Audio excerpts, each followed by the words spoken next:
maxaad ka taqaanaa shanta jid ee adduunka ugu cabsida badan? Inta badan jidadkan waxay ku yaalaan buuraha dhaadheer dhinacyadooda. Halkan waa kanaalkeena cusub ee fahamka nolosha. Waxaan kusoo gudbinaa xaqiiqooyinka iyo xogta caalamka. Subscribe saar si aad ula socoto muuqaalada xiga. Ka bilowno kaalinta shanaad waxaa ku jira Karakoram Highway.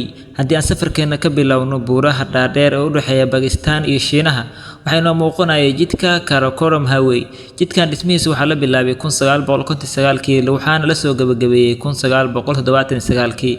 Inkastoo uu yahay jid caalami ah, haddana dhibaatadiisa ugu weyn waa inuu ku yaalo joog ka sarreeya 4600 mitir. Waxaa halkan ka dhaca landslides oo la micno ah dhulka oo si lama filaan ah u go'o iyo barafka buuraha ka soo dhaco oo dad badan galaafta. In ka badan 800 oo qof oo shaqaale ah ayaa ku dhintay dhismaha jidkan, taas oo ku tusaysa inuu yahay meel dhiig badan ku daatay. Kaalinta afraad waxaa ku jira jidka Skybridge Canyon Road. Annagoo weli raadinayna jidka khatarta ah, waxaan u gudbaynaa dalka New Zealand, gaar ahaan jidka Skybridge Canyon Road.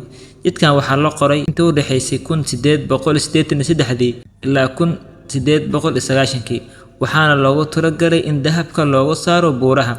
Dhibaatada halkan ka jirta ayaa ah in jidka uu yahay mid aad u dhuuban oo dusha laga soo qoday dhagax jilicsan.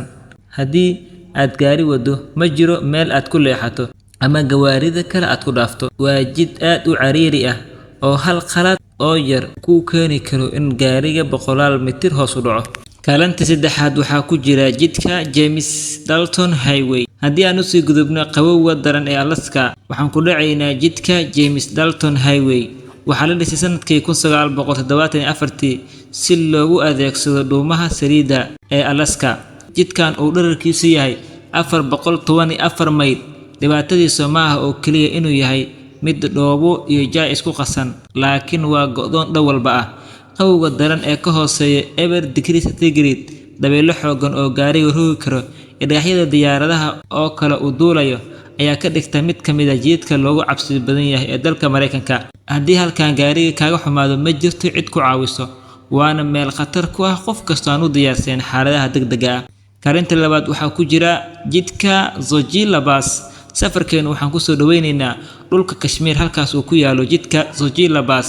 Jidkan muhiimka waxaa la dhisay xilligii dagaalkii 1947 si sahayda ciidanka loogu gaarsiiyo meelaha fogfog. Dhibaatada jidkan ka jirta waa mid naxdin leh. Ma lahan wax biraha badbaadada ah. Xilliga jiilaalka waxaa ka samaysma baraf gaaraya ilaa 15 mitir oo dherer ah. Dhoobada iyo cidhiidhiga jidka waxay ka dhigaan in baabuurta xamuulka ah mararka qaarkood ka dhacaan qarka jidka. Waa mid ka mid ah marinada ugu sarreeya ee Himalaya, halkaas oo darawalka loo baahan yahay inuu ahaado mid xirfad sare leh.